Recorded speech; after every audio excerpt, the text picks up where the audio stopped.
Dak terima toko alat pertukangan punya dirinya diduga sengaja ditunuh wong. Rahmayati, warga Kelurahan 24 Ilir, Kecamatan Bukit Kecil, Palembang, bikin laporan polisi di SPKT Polrestabes Palembang. Siang boy, saya terbati kelah. Inilah video rekaman kamera ponsel korban yang nunjuk ke toko penjajah alat bangunan Sesdem Kemutungan diduga sengaja dibakar oleh wong. Atas peristiwa tersebut, pemilik toko Rahmayati, warga Jalan Karet, Kelurahan 24 Ilir, Kecamatan Bukit Kecil, Palembang, mendatangi sentra pelayanan kepolisian terpadu SPKT Polrestabes Palembang bikin laporan polisi.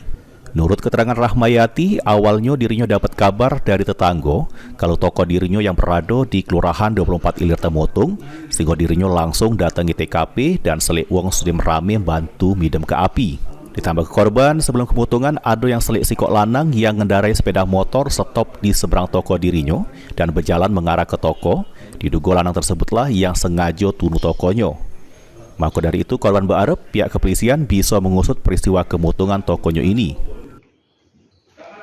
Tetangga kan ngabarin kalau toko itu kebakaran, jadi kita cepet-cepet ke toko langsung, ya benar. Tapi tempat udah banyak orang di depan kan udah mau bantu semua kan, mau nyiram kan. Jadi ya dari situ kita lihat ya memang belum semuanya karena udah cepat ketahuan oleh orang-orang sekitar situ, jadi cepat dipadamin apinya. Jadi dugaan Mbak kita buat laporan dugaannya dibakar gitu. Itu ada yang bilang, ada yang banyak juga yang lihat, cuma yang pasti satu orang yang lihat, yang bersih-bersih di daerah situ lihat ada bapak-bapak sih. Jadi motornya ditaruhnya di seberang toko, dia masuk ke toko kita. Memang kebenaran toko kita itu ada sekat yang belum disemen. Yang lihat dia bawa botol.